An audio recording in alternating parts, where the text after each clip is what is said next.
pocket, and what will you find?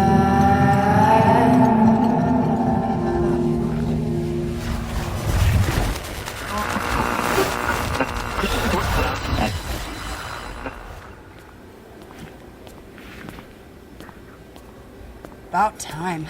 You clocking out, Eve? One more stop. Lunar anomalies are observable phenomena. During my time at NASA, I acquired brief access to the photonegatives. All my research is done on official documents. They're badly manipulated, of course, but they cannot hide it all. You can see what the structures have been burned out. Now here's an interesting one, right? Slide 84M from Lunar Observer 3. Thomas, can you tell us exactly what we're looking at here? Observe the structure in the foreground. Based on shadows and camera resolution, we are looking at a single mile-high spire where no comparable natural structure exists. Fascinating. This is what we call the shard. And in the background, The tower. The soul catcher, if you will. the soul catcher. It's the heart of their operation. Can you unpack that for us, Thomas? It's a remarkable piece of machinery. Hoagland first revealed it in the images we've looked at tonight, and it's been further researched by the very best viewers. Remote viewers. That's right. Space programs are expensive, Trevor. We can't just pop over when the mood strikes us. It's the moon, not sheets. All right, fair enough. Good point. Anyway, what they've got up there is spectacular. And we've just scratched the surface. No one's ever made it inside. Some have even described experiencing a repelling force preventing the viewer's access to the interior.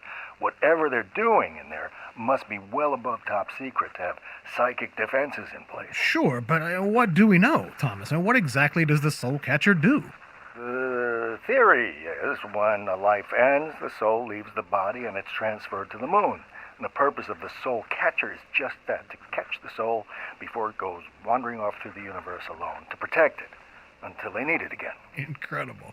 And how do the souls get to the moon? They have an emissary, a collector.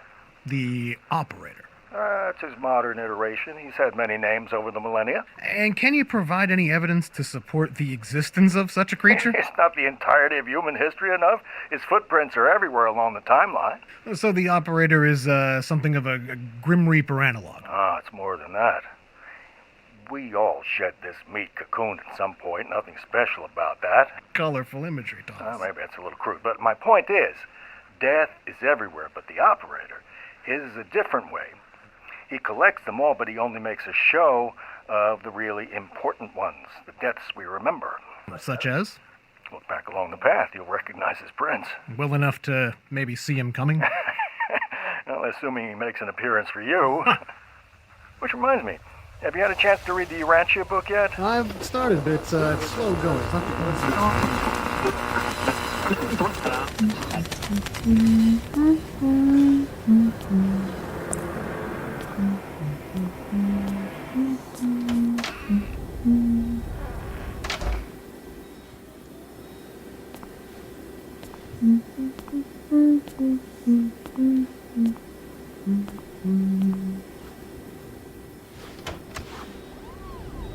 Hey there.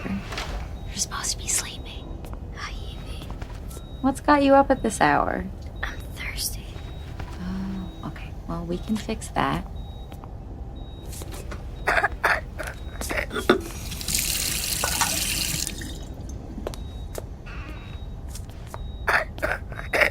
Here we go. Thank you. You been thinking? Yeah. What about? There was a man in my room. A man? Yeah. He was in the corner. There was a man in the corner? Yeah. I wasn't scared. He was funny looking, but he was nice. He had a long nose. It curved. Oh, like a witch's nose? Bigger, like a bird's nose. He didn't have a mouth. He told me a story. Hey, I thought he didn't have a mouth. He thought at me. It tickled. He said he has a big house and lots of friends, and when I'm not sick anymore, I can come over and play. Where is his house? On the moon. The moon? Yeah. He told me so. Then he went away. Well, it sounds like you made a new friend. Yeah. I don't want to play at the moon house, though. Not yet. Hey, buddy, it's pretty late. Time for more dreams.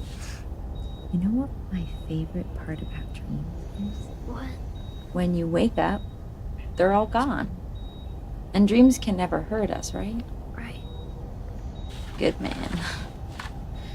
Now let's get you back to sleep and dreaming of nice things. Wait, what is your favorite candy? Chocolate. Oh, chocolate. Well, let's just rest and see if we can have a chocolate dream.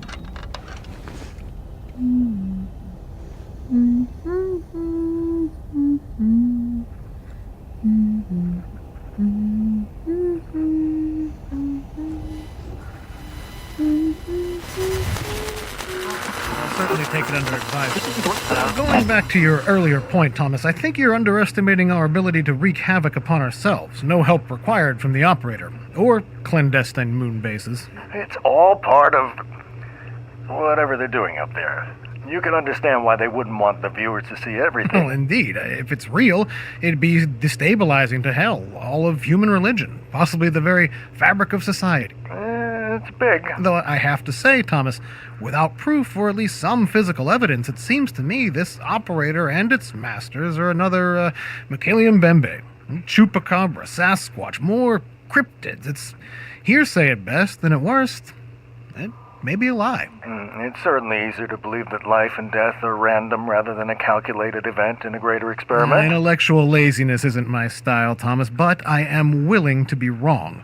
Matter of fact, there's nothing I'd like more. Can you give us some evidence here tonight? I can report the findings of the viewers. I can point to occurrences that indicate the operator's presence. I can show you photographs of the structures on the moon. Blurred images. Manipulated to obscure the truth. Possibly, but can you give me something clear and a touchstone I can point to and say, there, that is the thing for all to see? I cannot give you that. Well, then, with all due respect, my old friend, I remain skeptical for another day. Extraordinary claims require extraordinary evidence. Indeed they do. Well, Trevor, your eyes are not the only measure of proof. Moving on. Why come out with this new research now? To what end?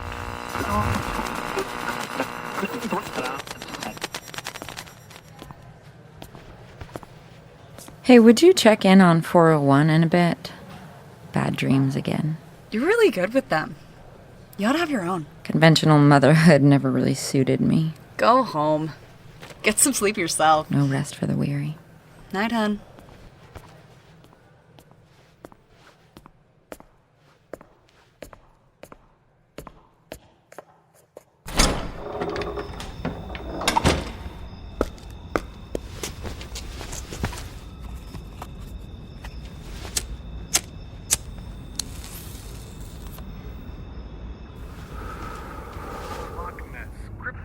Plenty of phenomena to report, so why focus on the lunar anomalies? To what end? Truth is necessary, now more than ever. Why now? A lot of people are hurting, frightened. Fear begets anger, anger begets violence, and that is good for no one. Just like Yoda said. Well, yes, it's simple enough to be the crux of a children's movie, and yet humans still manage to get it wrong, generation after generation. Perhaps a little more knowledge will alleviate some of that fear. We're nearing the end of the program, Thomas. I want to thank you for talking to us again.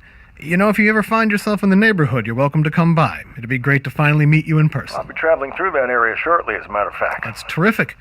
What brings the reclusive Dr. Ott this way? An investigation, some strange phenomenon in the woods outside of town. Off Route 56, if memory serves. Strange lights and sounds. I've heard whispers of a sighting as well. Some regional cousin of the Sasquatch seems to be the favorite culprit. That speculation is a little wild for me just yet. Worst case scenario, a walk in the woods would be welcome. I'll be interested to hear of your findings. Is there anything you'd like to leave our listeners with? Just this. There is a plan. Take comfort in that. Don't despair. There is a plan. That's quite a notion. I hope you'll take some comfort in that too, my friend. In light of, well, certain events. Thank you, Thomas. And we'll talk to you again soon. I look forward to it. That was Dr. Thomas Ott, former NASA scientist, contributor to the final few Apollo missions, and...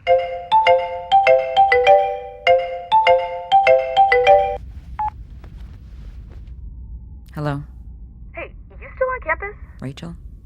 I'm sorry, it's just... I'm right out front. It's 4:01. Something's wrong. I'm on my way.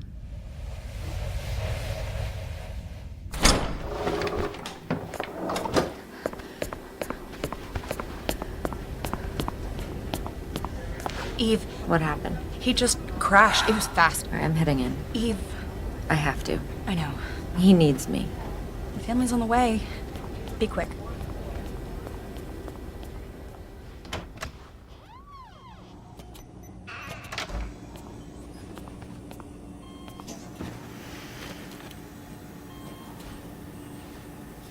Hey, buddy.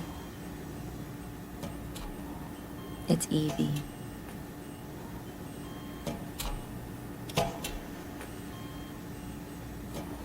You don't have to say anything. But if you need to, I'll listen, okay?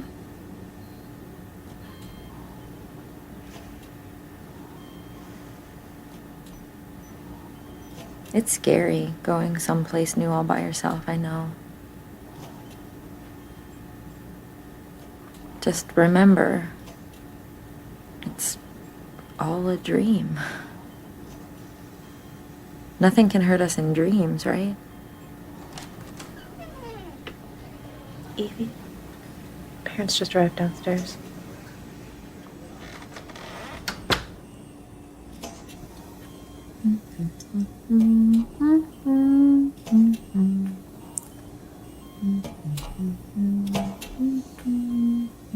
You just keep having those chocolate dreams. I'll see you soon.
A final remark.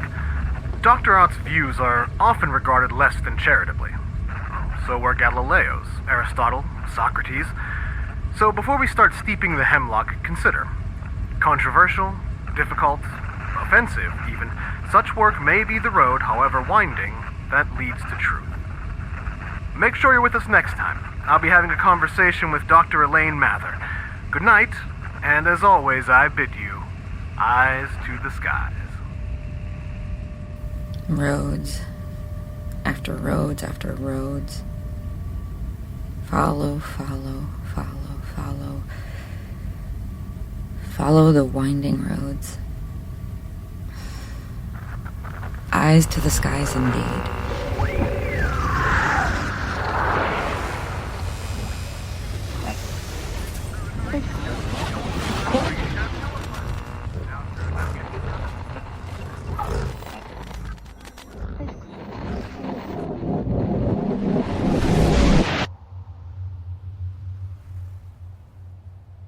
Well, that went well. Sir, you report every agent interaction as positive. Aren't they? You are a little loose with your lips, given ships and the sinking thereof. Oh? You are being relatable. I rather think that is a good thing. It can be. It has been. It is not now. It is not how. Dr. Thomas Ott is an authority. He is. The foremost authority on the matter of lunar anomaly. None more so. Perhaps your elocution could betray the fact. Unpack that for me, would you? Formalize. Control the narrative.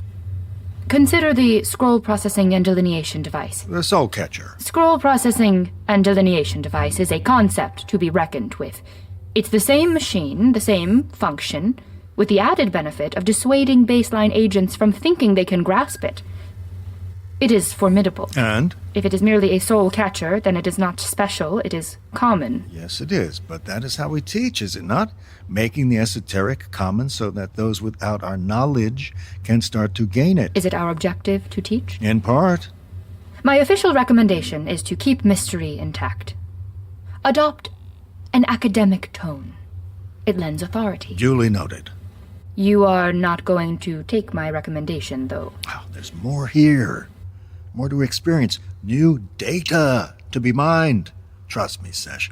Trevor Barnes is harmless. If you say so. Now the other one. The other one? Hmm? Sir, we have orders. Contact is exclusive to 15068. I need details. I need to manage this. I have everything under control. Are you ready? I am fully prepared. Show me. Incredulous can synonymize both cynical and skeptical. I, however, draw a very clear line between the two.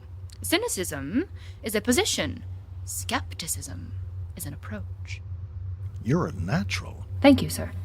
I have been trained by the best. Flattery will get you everywhere. Any specific guidelines for my interaction with 15068? Adopt an academic tone. But told it lends one authority. With all due respect, sir, I do not approve of this action.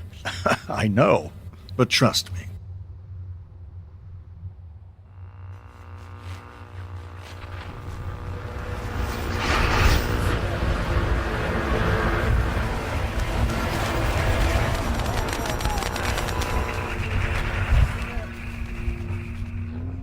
You've been listening to Cryptids on your chosen podcast platform. Cryptids is created by Alexander V. Thompson, starring Marianna McClellan, Alexander V. Thompson, William McNulty, Jenna Krasowski, Logan Preston Hale, and Shannon Spangler. Written by Alexander V. Thompson, directed by Devin Shepard, produced by Nora Unkel, Devin Shepard, and Gabriel Rosenstein. Sound designed by Gina Zdanowicz. Theme song Joanna by Mary Esther Carter. Cryptids is a production of Wild Obscura Films. Thank you for listening. If you liked our program, please rate and subscribe to help other listeners find their path to uncovering the mystery. And as always, I bid you, eyes to the skies. Good night.